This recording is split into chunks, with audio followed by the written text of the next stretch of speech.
Hi students, hello everyone. Very good afternoon to all of you.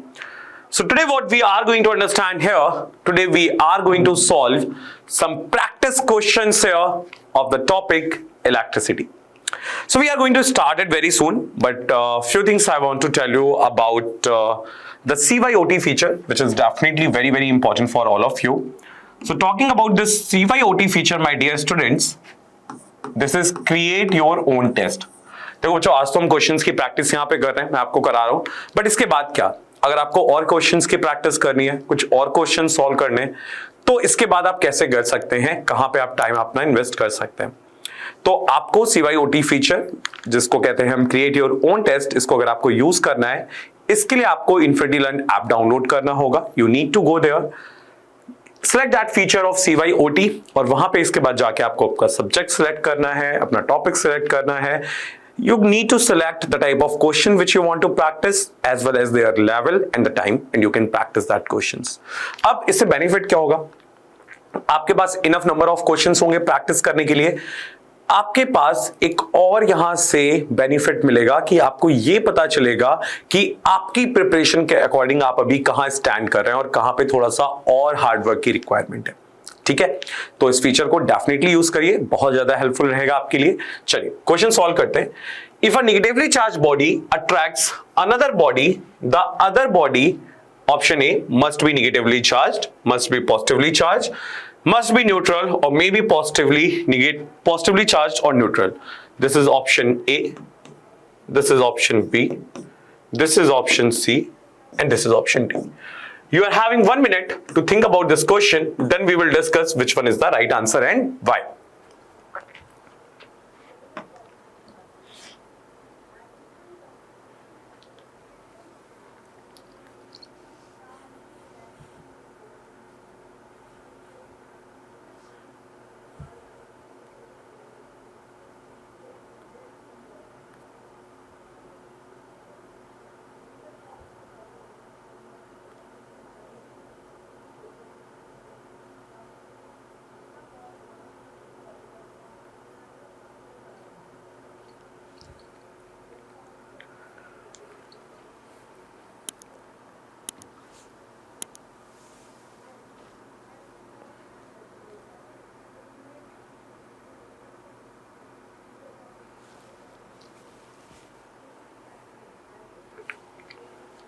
चलिए बच्चों, तो बहुत बार होता गया बच्चे सिलेक्ट करते हैं ऑप्शन बी, ठीक है, मस्ट बी पॉजिटिवली चार्ज।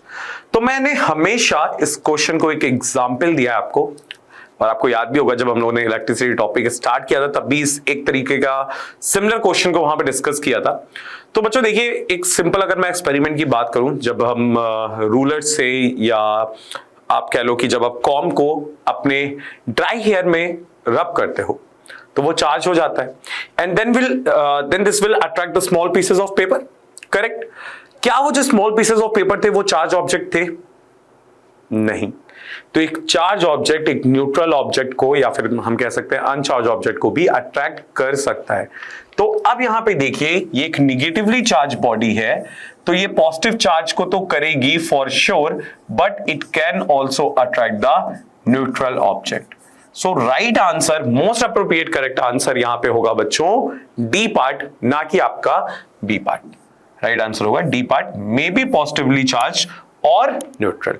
ठीक है, तो याद रखना ये आंसर गलत है बच्चों, नहीं, ये रॉन्ग मार्क्ड हो गया, बिल्कुल गलत है, मे बी पॉजिटिवली चार्ज और न्यूट्रल। ठीक है, चलिए नेक्स्ट क्वेश्चन पे आते हैं। Conventionally the direction of the current is taken as, conventionally हम डायरेक्शन जो करंट की होती है इसको कैसे लेते हैं? The direction of flow of negative charge, option A, option B, the direction of flow of atoms, option C, the direction of flow of the molecules, or is it option D, the direction of flow of positive charge? So class, 45 seconds you all are having to think about this question, then we will discuss the answer.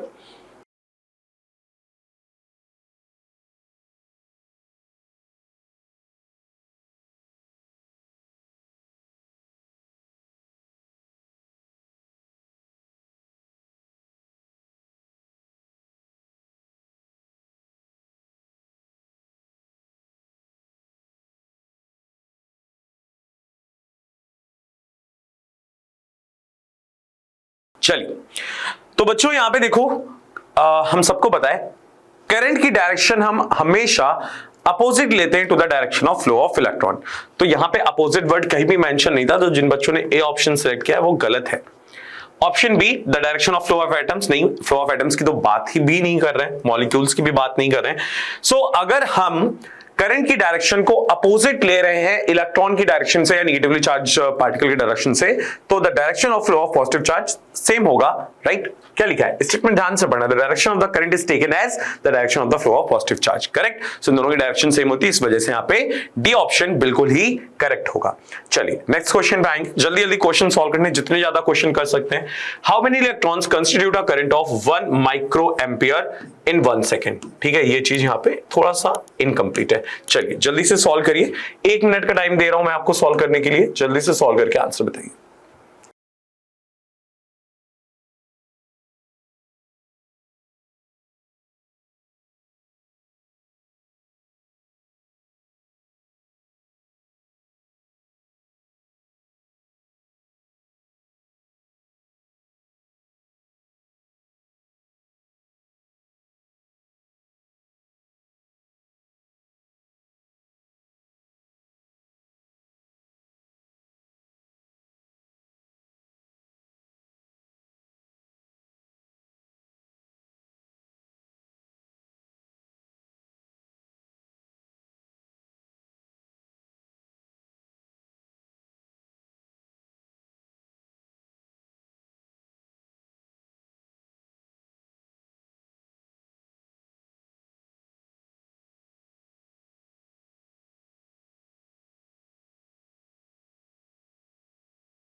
चलिए बच्चों, I hope answer आ गया होगा आपका। तो सबसे पहले यहां पे बात करें 1 माइक्रो एम्पियर का मतलब क्या है, बहुत इंपॉर्टेंट है समझना। इसका मतलब है 1 micro ampere is equal to कितना होता है? अच्छा पहले जल्दी से चैट पे बताओ 1 माइक्रो एम्पियर कितने एम्पियर के बराबर होता है, तभी तो आंसर कर पाओगे। अगर आपको ये नहीं पता है तो आंसर आप नहीं कर पाओगे इस क्वेश्चन का।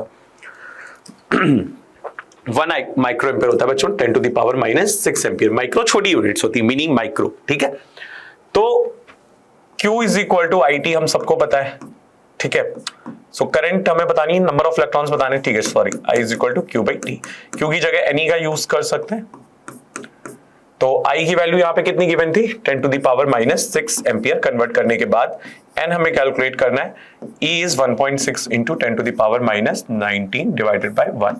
सो N की वैल्यू कितनी हो जाएगी? 10 to the power -6 divided by 1.6 into 10 to the power +19। 19 plus 6 आपका हो जाएगा 19 माइनस 6 13, तो आप इसको लिख रहे हो ऐसे 10 divide by 1.6 into 10 to the power 12, है ना? ये हो गया 0, सॉल्व करिए, ये आ जाएगा 6.25 into 10 to the power 12। Easy है। एन की वैल्यू कितनी आ गई बच्चों? 6.25 इंटू 10 टू द पावर 12, मतलब बी पार्ट है आपका यहाँ पे राइट आंसर, ठीक है? नोट डाउन कर लीजिए, अगर किसी को नहीं हुआ था ये क्वेश्चन सॉल्व किसी से, तो जल्दी से नोट डाउन कर लीजिए बच्चों, ठीक है? ऐसा भी कुछ नोट डाउन करने वाला है नहीं, आई होप समझ में आ गया होगा। चलिए नेक्स्ट क्वेश्चन की तरफ आते हैं। How much work is done in moving a charge of 2 coulomb from a point at 118 volts to a point 128 volts? Option A 10 joule, option B 20 joule, option C 18 joule, or option D, it is 22 joule. So class, 45 seconds again you all are having to solve this question. Take your time and solve this.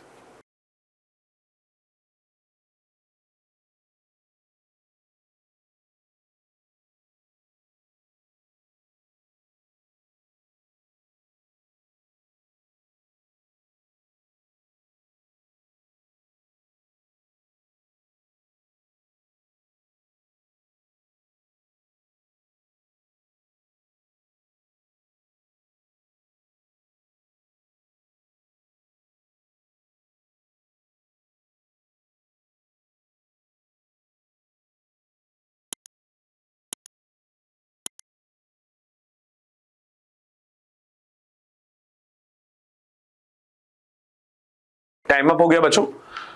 इसको कैसे solve कर सकते हैं? VA minus VB is equal to W by Q। So 128 minus 118 work done divided by 2. So 10 is equal to W divided by 2. This get multiplied here. It must be 20 joule. Right answer will be B part. Easy question थे ये सारे, बहुत easy question है, सिर्फ formula apply करना और हमारे answer आ जाएंगे। नेक्स्ट क्वेश्चन की तरफ आते हैं बच्चों। नेक्स्ट क्वेश्चन यहां पे कह रहा है what is the current I in the circuit. Current की वैल्यू क्या होगी इस गिवन सर्किट में? तो 2 वोल्ट की बैटरी है, आई करंट फ्लो हो रहा है। अब अगर मैं आपको हिंट दूं तो इस क्वेश्चन का हिंट डिस्ट्रीब्यूट द करंट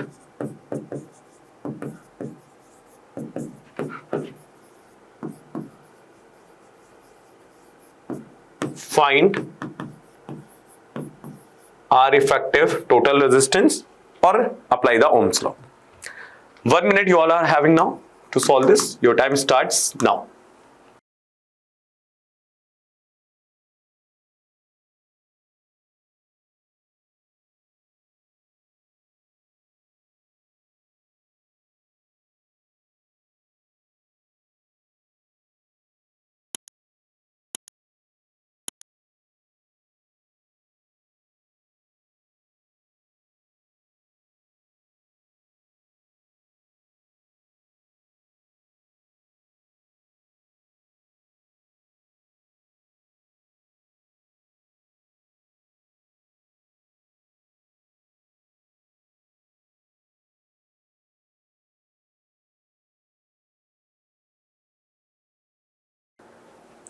आया बच्चों आंसर? ऑप्शन ए था आपका यहाँ पे 1/2 एम्पियर, ऑप्शन बी है आपका 2 एम्पियर, ऑप्शन सी है आपका 3/2 एम्पियर एंड ऑप्शन डी है आपका 4 एम्पियर। आंसर आया? जल्दी से बताइए। देखो बच्चों, अगर इस क्वेश्चन की बात करें, यहां से आई करंट फ्लो हो रहा था, यहां पे 2 पार्ट में डिवाइड होगा, I1 एंड I2। ठीक है, अब इसमें भी I1 करंट जाएगी, बात तो यही है। इधर से I2 आएगी, वापस दोनों कंबाइन हो जाएंगे and I current again enter in a battery. जितनी करंट एग्जिट हो रही थी सेम करंट एंटर हो रही है, ये बहुत इंपॉर्टेंट है। अब इन दोनों में सेम अमाउंट ऑफ करंट है, याद है? अगर सेम करंट है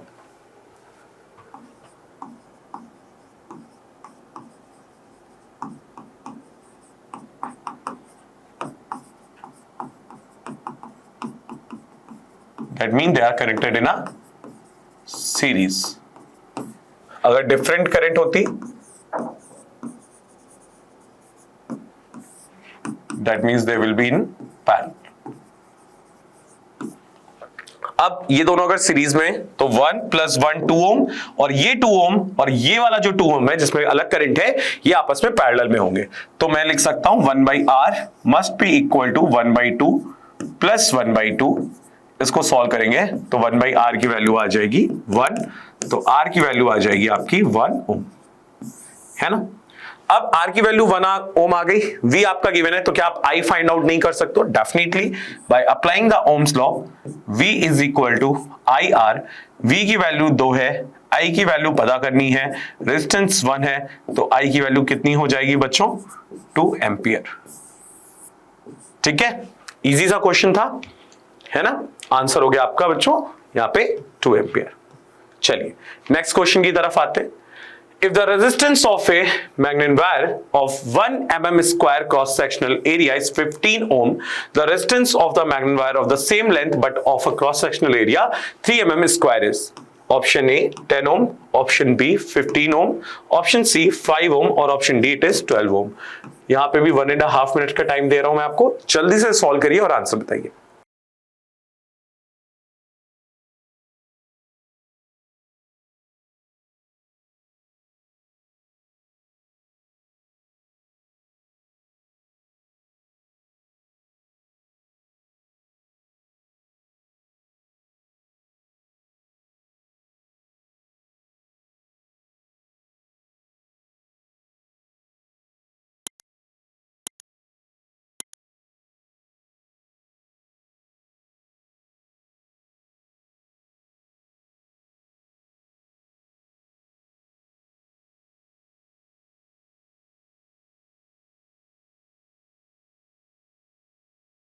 चलिए आंसर आया बच्चों? करेक्ट आंसर होगा इसका सी पार्ट 5 ओम। देखते हैं कैसे आता है। Let's say initial resistance R late कर लेते हैं, R is equal to rho L by A. बाद वाले रेजिस्टेंस को आर डैश लेट कर लेते हैं, rho L dash divided by A dash. ठीक है, अब क्या कह रहा था, the resistance of magnetic wire of area 1 mm square is 15 ओम। ठीक है, इसकी वैल्यू दी है 15। रो सेम रहेगा बिकॉज सेम वायर यूज किया है, लेंथ भी सेम है actually. So row L by area कितना था इसका 1 mm स्क्वायर। कन्वर्ट कर लो बच्चों अगर मीटर में करना है, वैसे जरूरत नहीं है, कैंसिल आउट हो जाएगा। तो अगर आप इसको mm स्क्वायर में भी रहने दे रहे हो तो कोई ऐसा जरूरत नहीं है। ठीक है, अब यहाँ पे r डैश की वैल्यू आपको पता नहीं है, रो सेम रहना है, l सेम रहना है, एरिया यहाँ पे 3। ठीक है, डिवाइड कर दो बच्चों इनको, तो 15 डिवाइडेड बाय r डैश, आपका l से l रो l कैंसिल हो जाएगा, सेम है, 3 ऊपर रहेगा 1 नीचे, तो ये कैंसिल हो गया 5। R1 की वैल्यू कितनी आ गई, या R डैश की वैल्यू कितनी आ गई, 5 ओम। ठीक है, इजी सा क्वेश्चन था ये भी। ठीक है, कोई कंफ्यूज होने की जरूरत नहीं है। ये क्वेश्चन अभी थोड़ा सा रुक के सॉल्व करेंगे। A certain household has consumed 200 units of energy during a month. Its value in joule will be option A 3.6 into 10 to the power 10, option B 7.2 into 10 to the power 10, option D it is 7.2 into 10 to the power 8. Again 1.5 minute time you all are having to solve this question. नहीं, इसके लिए 1 minute का time ही रहेगा, sorry 1 minute का time है। जल्दी से solve करिए, फिर आंसर को डिस्कस करते हैं।